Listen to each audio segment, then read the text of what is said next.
Diasporan Children Introduction. The situation in the world is painting a dark and deadly future for diasporan children. Being of African descent, observing the situation brewing in the world, we are left with no choice but to start educating people of the greatness of humanity. Although of evils and ills of society, it may seem difficult, but silence is deadly. We have learned about the Atlantic slave trade and the Arabization of most of the African continent, where Africa became the supplier and the receiver. The same system is up and running, but in a civilized manner.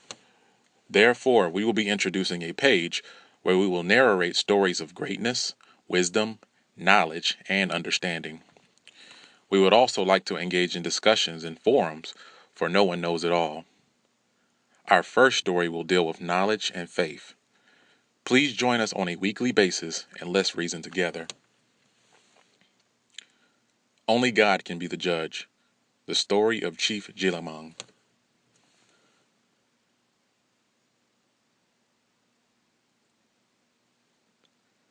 It was a beautiful misty morning, and Jilamang the village elder was sitting under the mango tree in the middle of his compound looking at the dewdrops on the mango leaves like a million eyes looking at him. Suddenly the sun rose with its golden rays from the horizon. Jilamang rose up and, being the village elder, hypnotized by the beauty of the morning glory, raised his hands and prayed to his Lord Almighty. Lord, since you have given me power to have decided a lot of cases in my village without fear or favor for 20 years to the satisfaction of my populace, I would kindly ask if I could be the judge of the world. Lord, grant me the power to oversee the world and pass judgment, as you're patiently aware of the killing and hatred as well as your children going astray. Lord, your servant in this beautiful morning, I will humbly ask of your kindness to bestow power on me to judge the world for a week. Amen. Jilamang retreated back into his house and woke his grandkids. Then he walked them to school a mile away. On his way back, upon entering his compound, he found a ripe mango exactly where he sat and prayed. The mango was so ripe and pretty, it looked like the golden yellow of the sun he saw that morning, and when he bit through it, it was so cool and refreshing, like the dewdrops he saw on the mango leaves that morning. After resting, he proceeded to the village Bantaba, where the elders sit and could elaborate on issues. He went home in the evening and thanked his Lord for the mango and the blessing of life, as well as good health for the day. Then he retired to bed. He fell asleep, and immediately a beautiful voice woke him up around 1 a.m. in the morning. Jilamang, wake up! He got up, and the voice told him, put your shoes on and walk to the lake behind the woods. He obeyed. When Jilamang got to the lake, and it was so beautiful. The moon was full, the stars were in abundance, all reflecting on the calm water. It was so beautiful, it looked to him like another set of moon and stars was immersed in the water, observing him from above and beneath the water. He praised God and sat down on a log. Again, he heard a voice telling him to hide behind the baobab tree and don't say a word and observe. As he looks up on the huge bulbs of baobab fruit, he could see a lot of monkeys enjoying the fruit in the middle of the night. Jilamang started to have an awful feeling. Then the voice cautioned him not to talk or make any noises that would distract them.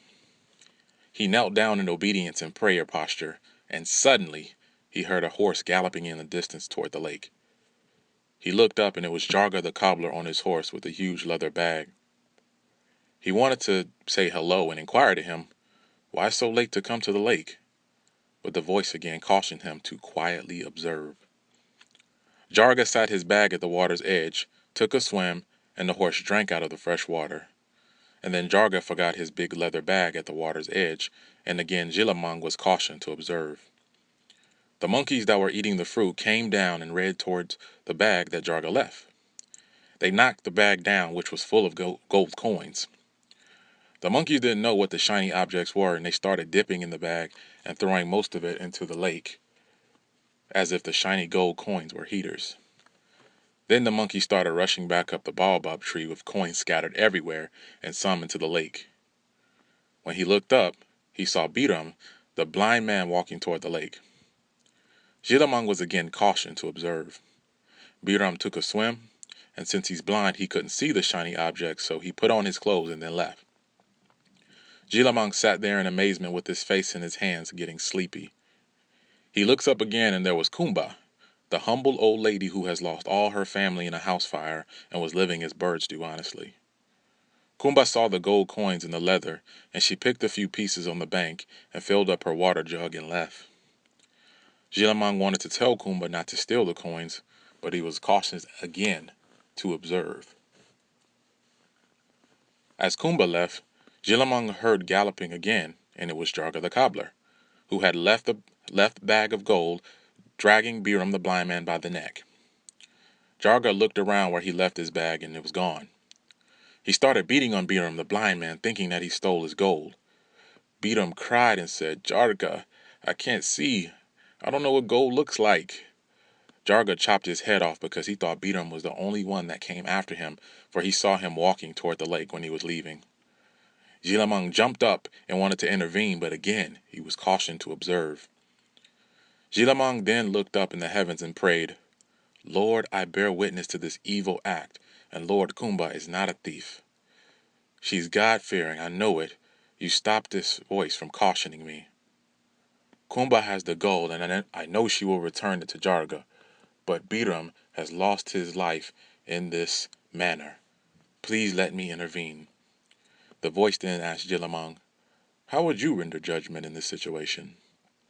Jilamang said, "I will bring Jarga and Kumba before the council of elders, and let Kumba give Jarga back what is left of his gold, and punish Jarga for killing Biram, and give part of the gold to Biram's family to support them.